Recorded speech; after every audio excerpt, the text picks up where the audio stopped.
Assalamualaikum warahmatullahi wabarakatuh. Hamidanillah wa musalliyan wa musalliman ala Rasulillah Sayyidina Muhammad ibn Abdillah wa ala alihi wa sahbihi wa man walah. Amma ba'du. Para teman-teman, para pemirsa, para pengikut channel YouTube MZT Malang Raya, alhamdulillah pada kesempatan kali ini kita bisa melanjutkan pembahasan kita, terutama pembahasan yang bertemakan para ulama yang beliau-beliau ini menjadi perawi tentang perjalanan dan juga rumusan-rumusan hukum yang ada di dalam mazhab al-Imam Asy-Syafi'i. Sudah kita bahas bersama bahwa mulai seperti apakah biografi Imam Syafi'i, berikutnya kemudian rantai kedua yaitu para murid-murid Imam Syafi'i, hingga kemudian saat masuk pada abad yang ketiga hingga pada abad yang keempat, di masa itu muncul dua thariqah besar di dalam mazhab Syafi'i, yaitu munculnya thariqah Khurasaniyin dan juga thariqah Iraqiyin, hingga kemudian di akhir abad keempat hingga pertengahan bahkan akhir dari abad kelima Hijriah banyak muncul ulama-ulama yang menggabungkan dua thariqah tersebut di dalam satu penulisan kitab, sehingga kemudian corak yang menjadi ciri khas thariqah Khurasaniyin ataupun corak yang menjadi ciri khas thariqah Iraqiyin tidak lagi berdiri sendiri-sendiri, namun kemudian telah digabungkan di dalam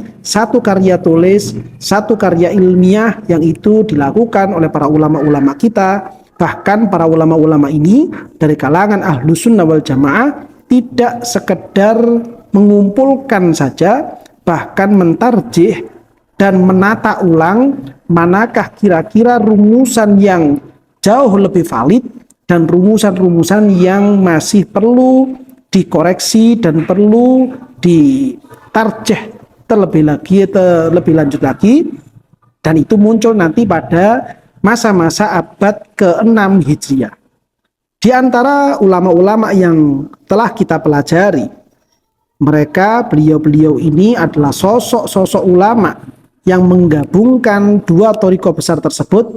Di antaranya adalah yang telah kita baca dan kita pelajari, beliau Al-Imam Al-Qadhi Abu Ali Al-Halimi. Lalu kemudian ada juga ulama yang beliau bernama Al-Imam Abu Ali As-Sinji, seorang ulama yang wafat pada tahun 430 Hijriah.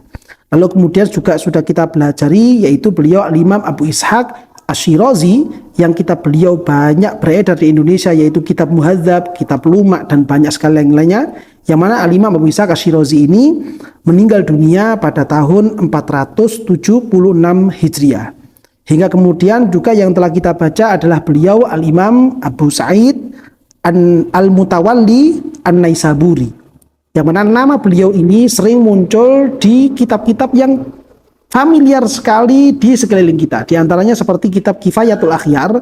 Ketika kita mempelajari kitab Kifayatul Akhyar, kita akan banyak menemukan beliau penulis kitab Kifayatul Akhyar ini menyebutkan nama Al-Imam Al-Mutawalli, yang mana Al-Imam Al-Mutawalli ini sosok ulama dari kalangan Syafi'iyah yang wafat pada tahun 478 Hijriah. Berikutnya kemudian yang juga sudah kita pelajari adalah beliau Al-Imam Abdul Malik bin Abdullah Al-Juwaini, atau lebih familiar dengan sebutan Imamul Haramain, lebih dikenal dengan julukan Imamul Haramain, yang beliau ini merupakan guru dari sosok ulama yang kitabnya juga tidak asing di sekeliling kita, yaitu Al-Imam Al-Ghazali, yang mana Imamul Haramain Al-Imam Abdul Malik bin Abdullah bin Yusuf Al-Juwaini ini beliau ulama yang wafat pada tahun 478 Hijriah juga. Nah, pada kesempatan kali ini yaitu adalah sosok ulama yang keenam. Sosok ulama keenam yang beliau ini juga termasuk orang yang memiliki andil besar di dalam penukilan dan pengumpulan corak khas thariqah Iraqiyin dan juga corak khas yang dimiliki oleh thariqah Khurasaniyin. Dikumpulkan dalam satu karya tulis yang besar sekali, yaitu beliau yang memiliki julukan Al-Imam Abul Mahasin. Nama asli beliau adalah Abdul Wahid, dan beliau memiliki ayah yang bernama Ismail, dan Imam Ismail ini memiliki ayah lagi yang bernama Ahmad, sehingga Imam Ahmad ini adalah kakek dari Al-Imam Abdul Wahid ini, dan memiliki julukan akhir dan ini dikenal oleh orang banyak, yaitu Al-Imam Ar-Rawyani. Al-Imam Ar-Rawyani yang sering kita dengarkan nama beliau, tidak asing di telinga kita. Beliau memiliki nama asli Al-Imam Abdul Wahid. Al-Imam Abdul Wahid ini memiliki julukan depan dengan satu julukan yang dikenal dengan Al-Imam Abul Mahasin. Al-Imam Abul Mahasin Abdul Wahid memiliki ayah yang bernama Ismail. Lalu Imam Abul Mahasin Abdul Wahid ini juga memiliki kakek yang bernama Ahmad. Dan buyut beliau bernama Muhammad. Karena beliau semuanya ini hidup di satu daerah, yang mana daerahnya itu dikenal dengan sebutan Rawiyan, sehingga keluarga beliau ini banyak dikenal dengan julukan dari nama desanya, nama daerahnya, dengan sebutan Rawyani. Namun ketika kita mempelajari atau membaca kitab-kitab mazhab Al-Imam Syafi'i, yang kemudian di dalam kitab itu kita temukan nama Ar-Rawyani. Ketika hanya disebutkan Ar-Rawyani saja, maka yang dimaksud adalah beliau Al-Imam Abdul Wahid bin Ismail Ar-Rawyani. Namun kalau seandainya dalam kitab yang kita baca, dalam buku yang kita baca itu ada tambahan walid sebelum kata-kata Rawyani, sehingga kalau digabung Walidur Rawyani, maka yang dimaksud adalah ayah dari Al-Imam Abdul Wahid bin Ismail Ar-Rawyani, yaitu Al-Imam Ismail bin Ahmad Ar-Rawyani. Karena memang kebetulan Allah Subhanahu wa taala memberikan satu takdir besar kepada keluarga beliau ini. Beliau mulai dari kakek buyutnya hingga kemudian masa-masa kakeknya, hingga kemudian masa orang tuanya, hingga kemudian masa Imam Rawyani itu sendiri, hingga kemudian saudara kandung dari Imam Rawyani ini sendiri, bahkan masa-masa putra beliau dan ponakan-ponakan beliau, bahkan sampai cucu beliau pun, beliau semuanya menjadi ulama-ulama besar dan memiliki karya-karya tulis yang luar biasa dan menjadi rujukan di dalam penukilan rumusan-rumusan hukum yang ada di dalam mazhab Al-Imam Asy-Syafi'i. Kita sekarang fokus dulu dengan Al-Imam Ar-Rawyani itu sendiri. Sebelum kita tadi sudah sedikit membaca atau kita mengenal orang tua beliau dan juga kakek beliau. Al-Imam Ar-Rawyani atau yang memiliki nama lengkap Abdul Wahid bin Ismail Ar-Rawyani, beliau adalah sosok ulama yang lahir pada tahun 415 Hijriah. Dan beliau wafat menurut yang disampaikan oleh Al-Imam Ibnu Khalikan dan juga Al-Imam Az-Zahabi, beliau wafat pada tahun 502 Hijriah. Namun menurut Al-Hafidh Abdul Ghafir Al-Farisi, beliau wafat pada tahun 501 Hijriah. Sehingga kalau kita hitung dari penukilan atau riwayat sejarah yang disebutkan oleh Al-Imam Az-Zahabi, total usia beliau hidup di alam dunia ini yaitu adalah 87 tahun. Namun kalau kita merujuk pada keterangannya Al-Imam Al-Hafidh Abdul Ghafir Al-Farisi, beliau hanya berusia 86 tahun. Ini masa hidup beliau Al-Imam Ar-Rawyani di alam dunia. Beliau menghabiskan waktunya untuk belajar, menghabiskan waktunya untuk mengajar, menghabiskan waktunya untuk menulis, menghabiskan waktunya untuk agama Allah Subhanahu wa taala, menghabiskan usianya, waktunya untuk agama Nabi besar Muhammad sallallahu alaihi wasallam. Sehingga dalam usia yang bisa dikatakan tidak sampai ratusan, beliau memiliki usia tidak sampai 100 tahun, hanya 87 tahun saja, atau kisaran 86 tahun saja. Beliau berhasil mendedikasikan, mewakafkan, mendistribusikan semua waktu beliau demi kemaslahatan dan juga keberhasilan mempertahankan agama Nabi besar Muhammad SAW, terutama dalam bidang syariat Allah Subhanahu wa Ta'ala.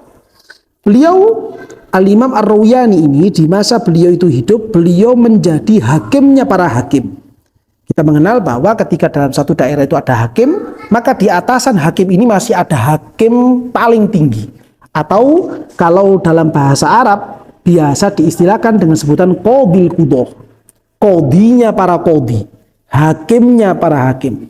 Nah, di saat itu Al-Imam Ar-Rawiyani atau Al-Imam Abdul Wahid bin Ismail Ar-Rawiyani ini beliau menduduki tingkatan yang seperti itu. Beliau menjadi seorang hakimnya para hakim. Beliau menjadi qadinya para qadi. Sehingga dalam hal ini para ulama-ulama yang muncul di masa-masa berikutnya setelah masa-masa Imam Rawiyani selalu memberikan julukan kepada beliau sebagai qadil qudah, qadinya para qadi. Yang mana beliau saat-saat itu ketika menjadi qadinya para qadi, beliau sering dipanggil dengan julukan nama kebesaran yaitu Fakhrul Islam.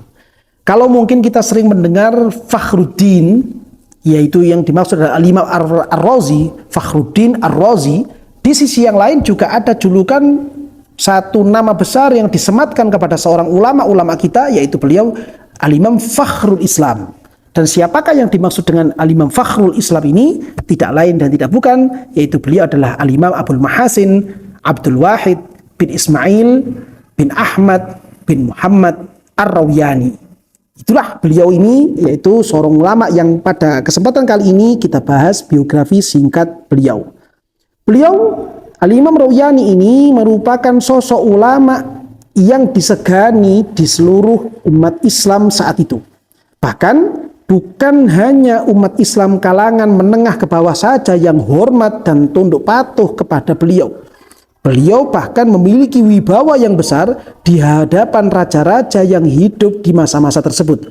Sehingga kemudian Al-Imam Al-Isnawi di dalam kitab beliau Tabaqatus Syafi'iyah, beliau memberikan keterangan, kanat lahul wajahatu war ri'asatu wal qabulu tammu indal muluki fi man dunaha.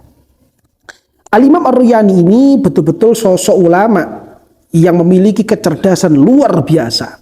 Namun di sisi yang lain beliau juga sosok ulama yang memiliki wibawa besar sehingga bisa membuat raja-raja di masa itu menjadi segan kepada beliau, menjadi sungkan kepada Al-Imam Ar-Rawiyani. Kalau para raja-rajanya saja menjadi sungkan, segan kepada sosok Imam Rawiyani, bagaimana lagi dengan orang-orang di luar kerajaan? Para menteri, para masyarakat biasa, atau bahkan para ulama-ulama yang ada pun juga merasa segan, merasa sungkan karena melihat wibawa yang ada pada diri Al-Imam Abdul Wahid bin Ismail Ar-Rawiyani. Beliau sejak kecil karena memang berada pada satu keluarga yang lingkungannya penuh dengan keilmuan, lingkungannya penuh dengan ibadah, lingkungannya penuh dengan nuansa agama, sehingga beliau saat itu belajar pertama kali kepada ayah kandung beliau, yaitu beliau Al-Imam Ismail bin Ahmad Ar-Rawiyani. Lalu kemudian setelah beliau ini beranjak pada usia-usia menjelang dewasa, beliau belajar kepada kakek beliau sendiri, yaitu Syekh Al-Imam Abul Abbas Ahmad bin Muhammad Ar-Rawiyani. Jadi masa awal beliau ini belajar itu bukan kepada orang lain. Justru masa awal beliau ini belajar kepada orang tua sendiri dan juga kepada kakek beliau sendiri. Inilah suatu uswah, satu panutan yang bisa kita ambil dan kita petik dari kesempatan kali ini. Hendaknya kita pun ketika kita memiliki anak-anak kita itu belajar pertama kali kepada orang tuanya sendiri. Walaupun mungkin ilmu yang kita ajarkan, ilmu yang kita biasakan kepada anak-anak kita hanya sebatas bacaan suratul Fatihah. Tidak kemudian serta-merta kita arahkan anak-anak kita untuk belajar kepada orang lain di masa-masa awal mereka belajar. Karena ini merupakan satu kesempatan besar bagi kita selaku orang tua untuk bisa mendapatkan keuntungan-keuntungan besar dari anak-anak kita.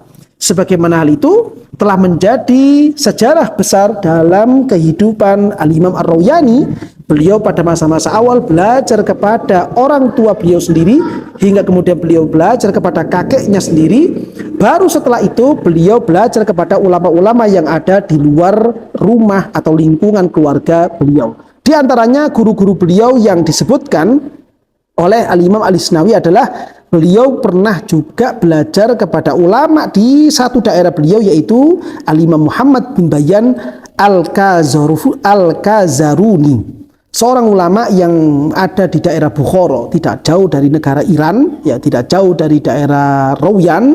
Beliau belajar kepada sosok ulama ini. Sehingga kalau kita ambil kesimpulan, saat itu Imam Rawyani ini ketika masa-masa remaja, beliau juga melakukan satu perjalanan untuk merantau ke daerah luar, yang mana tujuan perantauan beliau bukan untuk hal-hal duniawi, namun beliau merantau untuk mengembara, mencari hadis-hadis baginda Rasulullah Shallallahu Alaihi Wasallam, dan juga banyak mengkulak pemahaman-pemahaman agama, pemahaman-pemahaman syariat Allah Subhanahu Wa Taala, supaya beliau bisa mendekatkan diri kepada Allah dan juga mendekatkan diri kepada Rasulullah Shallallahu Alaihi Wasallam. Hingga kemudian beliau ini wabara'a fil madhabi hatta kana yaqulu. Beliau menjadi seseorang yang luar biasa di dalam madhab Al-Imam Syafi'i. Bahkan beliau itu pernah menyampaikan kepada rekan-rekannya, menyampaikan kepada teman-temannya dengan ungkapan lawih tarakot kutubus Syafi'i la amlaituha min hifzi. Seandainya saja kitab-kitabnya Imam Syafi'i, entah itu atau mungkin itu Mukhtasar Muzanninya, Mukhtasar Buwaitinya, atau yang lain sebagainya, itu terbakar habis. Di seluruh dunia ini sudah tidak ditemukan lagi kitabnya Imam Syafi'i. Maka saya mampu untuk mengimla, saya mampu untuk mendiktekan isi kitab-kitabnya Imam Syafi'i melalui hafalan saya. Ini merupakan satu tanda betapa beliau itu memang betul-betul hafal terhadap mazhab Al-Imam Asy-Syafi'i. Beliau bukan hanya hafal pendapat-pendapat ulama-ulama di sekeliling beliau, namun beliau juga hafal betul dengan kitab-kitab atau tulisan-tulisan dari pemimpin pemilik mazhab Syafi'i ini, yaitu beliau Al-Imam Muhammad bin Idris Asy-Syafi'i. Walihada kana yuqalu lahu Syafi'iyyu zamanih. Karena saking kuatnya hafalan beliau tentang kitab-kitabnya Imam Syafi'i, saking kuatnya hafalan beliau tentang tulisan-tulisannya Imam Syafi'i, sampai-sampai saat itu Imam Rawyani dijuluki oleh para ulama-ulama yang ada sebagai Syafi'iyyu zamani.